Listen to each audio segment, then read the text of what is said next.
అభి అని తేలిగ్గా తీసుకోకు బావా. కనిపించేంత మంచిది కాదు అభి. చాలా డేంజర్ మనిషి.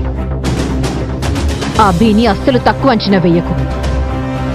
పోయినసారి దొరికినట్టు దొరికావంటే నేను ఊరుకోను. అర్థమైందా? సరే కనిష్క, అభి మీద నీకు అంత అనుమానం ఉంటే ఒక పని చెయ్యి. ఏం చేయాలి? వర్క్ లోడ్ ఎక్కువ చెయ్యి. ఏదో ఒక పనిలో పూర్తిగా ముంచేసే. అప్పుడు అభి బిజీ అయిపోతుంది. మన పని ఏ అడ్డు లేకుండా జరిగిపోతుంది. ఏమంటావు? అలాగే చేస్తాను. అభి మైండ్ డైవర్ట్ చేస్తానులే. ఎందుకైనా మంచిది.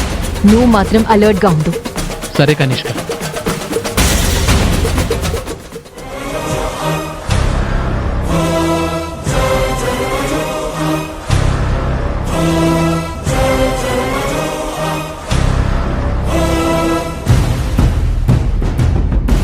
ఫైల్లో ఉన్న వాల్యూస్కి సిస్టంలో ఉన్న వాల్యూస్కి ఇంత తేడా ఎందుకుంది?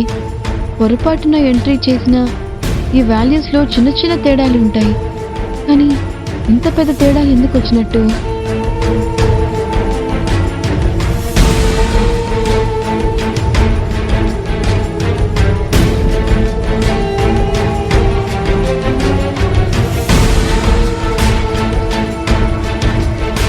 Sir, excuse me. ఏంటండి? ఈ ఫైల్ ఒకసారి చూడండి. ఈ ఫైల్లో ఉన్న వాల్యూస్కి కంప్యూటర్లో ఉన్న వాల్యూస్కి ఎందుకు మ్యాచ్ అవ్వడం లేదు?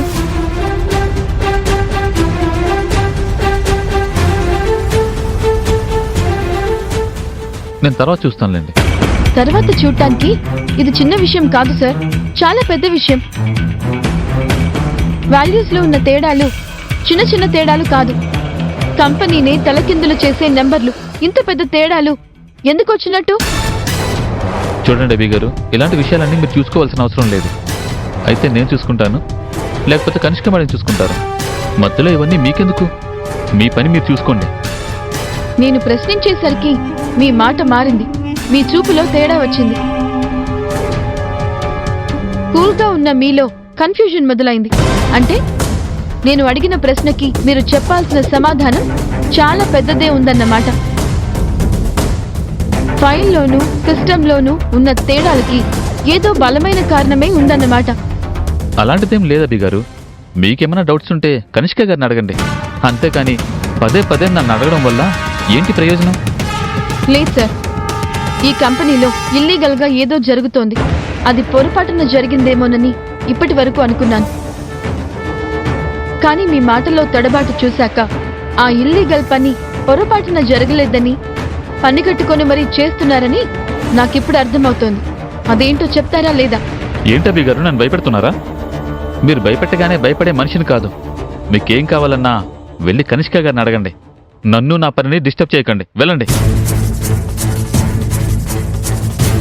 ఇంత పెద్ద ఇల్లీగల్ పని వీళ్ళింత ధైర్యంగా ఎలా చేయగలుగుతున్నారు?